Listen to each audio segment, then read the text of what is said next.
So ಈ cinema Geetha, Sanju ಮತ್ತು ಗೀತಾದ ಪಾತ್ರದ ಆಯ್ಕೆ ಮಾಡೋದಕ್ಕೆ ಬಹಳ ಕಷ್ಟ ಆಯಿತು. ಸಾಕಷ್ಟು ಜನ ಇಲ್ಲ ನೀವು ರಮ್ಯನ್ನೇ ಹಾಕೋಬೇಕು, ಇಲ್ಲ ನೀವು ರಮ್ಯಾ ಅವ್ರನ್ನೇ ಹಾಕೋಬೇಕು ಅಂದರು.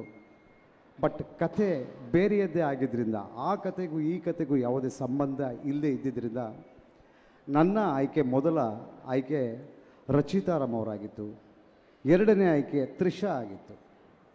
ಸೊ ಐ ಡಿಸೈಡೆಡ್, ಅರ್ಚನಾ ಅಂತ ಸಿಸ್ ಲೈಕ್ ಮೈ ಸಿಸ್ಟರ್, ಅವ್ರನ್ನ ಕೇಳಿದೆ, ನನಗೆ ರಚಿತಾ ಅವ್ರನ್ನ ಅಪ್ರೋಚ್ ಮಾಡೋಣ, ಅವ್ರಿಗೆ ಇಷ್ಟ ಆದರೆ ಲೆಟ್ಸ್ ಗೋ ಹೆಡ್, ಇಲ್ಲ ಅಂತಂದರೆ I go head with Trisha, ಒಂದು ಸರಿ ಕೇಳ್ತೀರಾ ಅಂತ. ಸೊ ರಚಿತಾ ಅವ್ರನ್ನ ಮೀಟ್ ಮಾಡಿ ಕತೆ ಹೇಳಿದಾಗ she liked it very much, ತುಂಬ ಇಷ್ಟಪಟ್ಟರು, ತುಂಬ ಸಪೋರ್ಟ್ ಮಾಡಿದ್ರು. ಆಮೇಲೆ ರಚಿತಾ ಅವರು ಒಂದು ಅನೌನ್ಸ್ ಮಾಡಿದ ತಕ್ಷಣ ಮತ್ತಷ್ಟು ಪ್ರಶ್ನೆಗಳು ಬಂತು. ಯಾಕೆ ರಚಿತಾರಾಮ್, ರಮ್ಯನೇ ಹಾಕೋಬೋದಾಗಿತ್ತಲ್ಲ. ಗೀತಾ, ನನ್ನ ಉತ್ತರ ಅವರೆಲ್ಲರಿಗೂ ಒಂದೇ. ಗೀತಾ ಅನ್ನುವ ಪಾತ್ರ ತುಂಬ ಪರ್ಫಾರ್ಮೆನ್ಸ್ ಓರಿಯೆಂಟೆಡ್ ಪಾತ್ರ.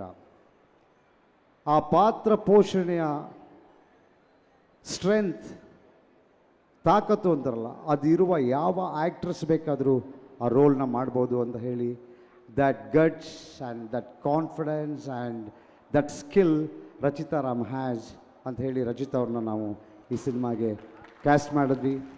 ಆ್ಯಂಡ್ ಒಬ್ಬ ನಿರ್ದೇಶಕನ ಕನಸನ್ನು ಫುಲ್ಫಿಲ್ ಮಾಡೋದು ಅಷ್ಟು ಸುಲಭದ ಕೆಲಸ ಅಲ್ಲ. Because she is having A wonderful role in the film. It's very tough.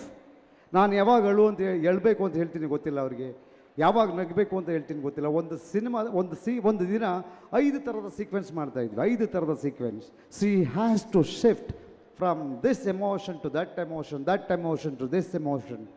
ಈ ಥರದ ಒಂದು ಪಾತ್ರವನ್ನು ತುಂಬ ಲೀಲಾಜಾಲವಾಗಿ ಮಾಡಿ ಬಹಳ ಅದ್ಭುತವಾಗಿ ಈ ಸಿನಿಮಾದಲ್ಲಿ ಅಭಿನಯಿಸಿದ್ದಾರೆ.